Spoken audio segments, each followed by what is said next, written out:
যারা সিক্রেট শেফে আপনাদের সবাইকে স্বাগত। আজকের রেসিপিতে আমি আপনাদের জন্য এনেছি একেবারে নতুন ও ভিন্নধর্মী স্টাইলে রুই মাছের কারি। বাংলার ঘরোয়া স্বাদের সাথে একটু বিশেষ টুইস্ট যোগ করে এই কারিটি হবে আপনার পরিবারের প্রিয় খাবার। ভিডিওটি অবশ্যই শেষ পর্যন্ত দেখুন, আর যদি ভালো লাগে তবে লাইক, শেয়ার অ্যান্ড সাবস্ক্রাইব করতে কিন্তু ভুলবেন না। তো প্রথমে আমি এখানে কয়েক টুকরো মাছ নিয়েছি। মাছটা কেটে ধুয়ে আমি পরিষ্কার করে নিয়েছি। নেওয়ার পরে এখানে আমি দিয়ে দিয়েছি 2 চা চামচ লবণ ও 2 চা চামচ হলুদ গুঁড়ো। দেওয়ার পর এটিকে আমি খুব ভালোভাবে ম্যারিনেট করে নেব।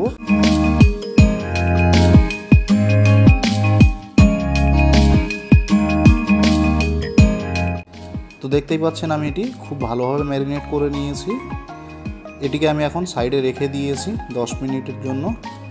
ততক্ষণে আমি কড়াইয়ে একটি প্যান বসিয়ে দিয়েছি। প্যানে পরিমাণ মতো তেল দিয়েছি। তেলটি গরম হয়ে গেলে রুই মাছগুলি আমি এইভাবে একটা একটা করে গরম তেলের মধ্যে ছেড়ে দিয়েছি।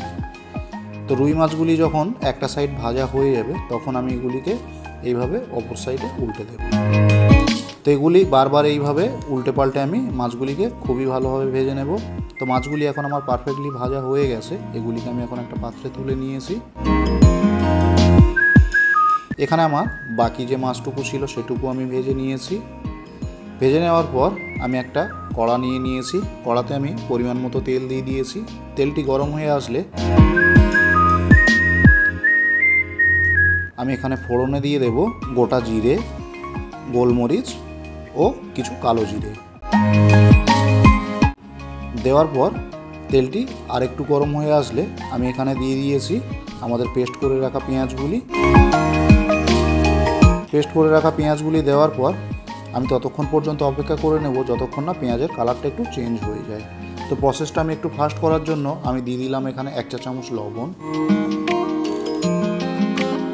1 চা চামচ লবণ দেওয়ার পর আমি এখানে দিয়ে দিলাম 2 চা চামচ আদা রসুন পেস্ট। আদা রসুন পেস্টটি দেওয়ার পর এটিকে আমার খুব ভালোভাবে ভেজে নিতে হবে 2 থেকে 3 মিনিট। তাহলে আদা রসুনের গন্ধটা পারফেক্টলি কেটে যাবে। এখন আমি এখানে দিয়ে দিলাম টমেটো পেস্ট। টমেটো পেস্টটি দেওয়ার পর আমার হালকা হাতে খুব ভালোভাবে নাড়িয়ে চাড়িয়ে এটিকে মাখিয়ে দিতে হবে। মাখিয়ে দেওয়ার পর 3 থেকে 4 মিনিট আমি লো ফ্লেমে এটিকে খুব ভালোভাবে রান্না করে নেব। তো দেখতেই পাচ্ছেন আমার গ্রেভি থেকে পারফেক্টলি তেল ছেড়ে দিয়েছে। ঠিক এই মোমেন্টে আমি এখানে 2 চা চামচ হলুদ গুঁড়ো দিয়ে দিয়েছি। দেওয়ার পর আমি এখানে আরও দিয়ে দেব 2 চা চামচ কাশ্মীরি লাল লঙ্কার গুঁড়ো। দেওয়ার পর এটিকে আমি খুব ভালোভাবে রান্না করে নেব। এইভাবে মাখিয়ে রান্না করতে করতে আমার 2 থেকে 3 মিনিট সময় লেগেছে। ততক্ষণে মশলাটি পারফেক্টলি কষে গেছে। এখানে আমি এবার একটু হালকা হালকা জল দিয়ে আমি কষাতে থাকবো।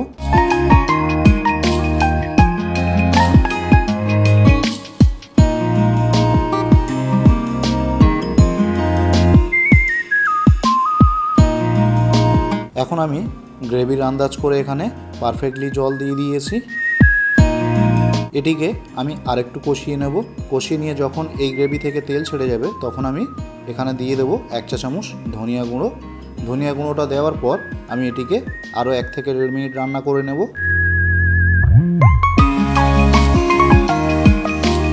তো 1 থেকে 1.5 মিনিট পর আমি এখানে গ্রেভির আন্দাজ করে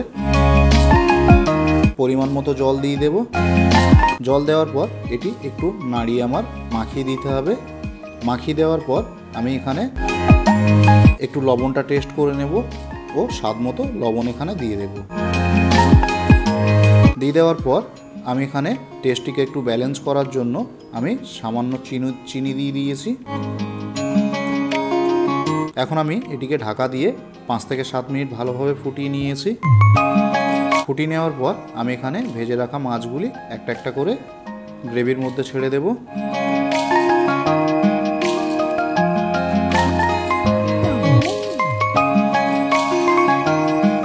এরপর আমি এখানে 4টি কাঁচা লঙ্কা ফাটিয়ে রেখেছিলাম। কাঁচা লঙ্কা 4টি এখানে আমি দিয়ে দিলাম। দিয়ে দেওয়ার পর এটিকে ঢাকা দিয়ে আমি জাস্ট 2 থেকে 3 মিনিট খুব ভালোভাবে ফুটিয়ে নেব লো ফ্লেমে। তো দেখতেই পাচ্ছেন আমাদের রুই মাছের কারি রেডি হয়ে গেছে। কতটা কালারফুল এবং কতটা জুসি টাইপের ভাব চলে এসেছে। একবার হলেও বাড়িতে ট্রাই করবেন, আশা করছি সবাই খুব পছন্দ করবে। সম্পূর্ণ ঘরোয়া উপকরণ দিয়ে রেডি করা। যদি আমাদের ভিডিওটা ভালো লেগে থাকে তাহলে চ্যানেলটিকে সাবস্ক্রাইব করে নেবেন ও পাশে থাকা বেল আইকনটি প্রেস করে দেবেন, যাতে আমাদের ভিডিও সর্বপ্রথম আপনার কাছে পৌঁছায়। তো বন্ধুরা, আমাদের রুই মাছের কারির ভিডিওটি এই পর্যন্ত। দেখা হবে আবার পরের ভিডিওতে আরও কিছু নতুন রেসিপি নিয়ে।